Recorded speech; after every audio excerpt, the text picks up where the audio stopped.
টকঝাল কিচেনে তোমাদের সবাইকে স্বাগতম। আজকে আমি 250 গ্রাম সুজি নিয়েছি, ভাপা পিঠে বানাবো। প্রথম সুজিটা নিয়ে নিলাম,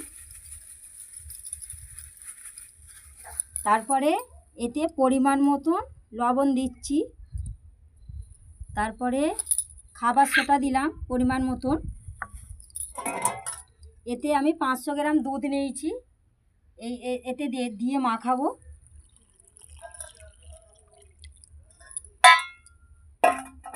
পাঁচশো গ্রাম দুধটা নিয়ে ভালো করে মাখিয়ে নিচ্ছি। সুজির এই মিশ্রণটা, দুধ আর সুজি মিশ্রণটা ভালো করে মাখিয়ে রেডি করে রাখছি। নারকেলটা কুড়বো, নারকেলটা ভেঙে নিচ্ছি, নারকেলটা ফাটিয়ে ফেলছি। নারকেলটা ভাঙা হয়ে গেছে, এবার কুড়ে ফেলছি।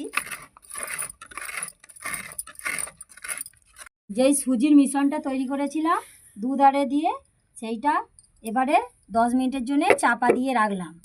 এটা এবার আমার কুড়া হয়ে গেছে, এবার কুড়ার মধ্যে দিয়ে দেবো। এবার এতে 200 গ্রাম গুড় রেখেছিলাম, গুড়টা এবারে এর মধ্যে দিয়ে দিচ্ছি কোড়ার মধ্যে।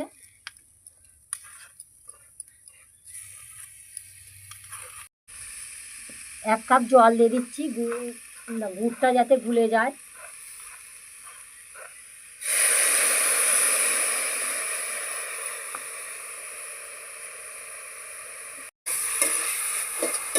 ছাই মারা হয়ে গেল, এবার লাবিয়ে নেব। এবার লাবিয়ে নিচ্ছি।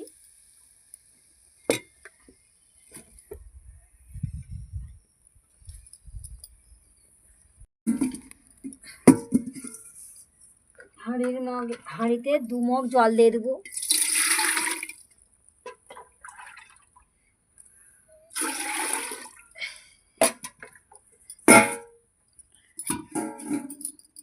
চাপা দিয়ে দেবো। তেল মাখিয়ে নিতে হবে বাটিগুলোতে। এবার চামচে করে ভালো করে তেল মাখিয়ে নেবো। পিঠেটা ভাপা পিঠে হবে, ভালো করে তেল মাখিয়ে নিচ্ছি।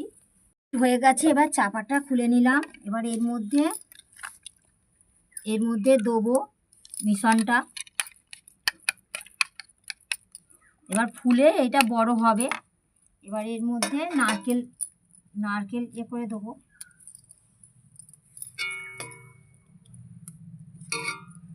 গরম আছে, তেলটা দিয়ে দিচ্ছি।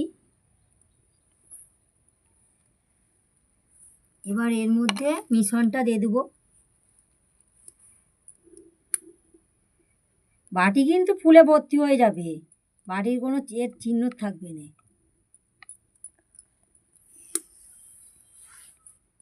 যে মিশ্রণটা এর উপরে চাপিয়ে দিলাম, এর মধ্যে এবার কিশমিশ দিয়ে দেবো।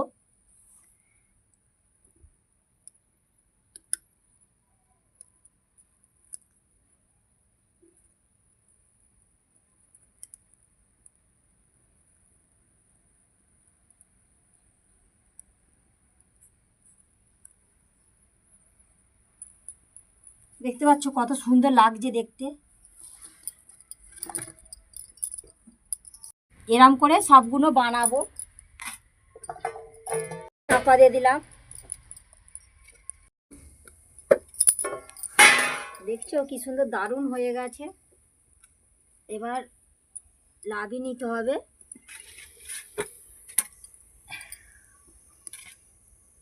এবার লাগিয়ে নিচ্ছি, আর একটা চাপিয়ে দেবো। এবার একটার বেশি তো এতে ধরবে না, একটার বেশি ধরবে না।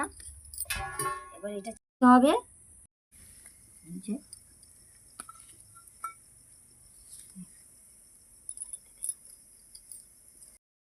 পিঠেটা কি সুন্দর হয়েছে তোমরা দেখো, খুব সুন্দর, খেতে খুব সুন্দর লাগবে।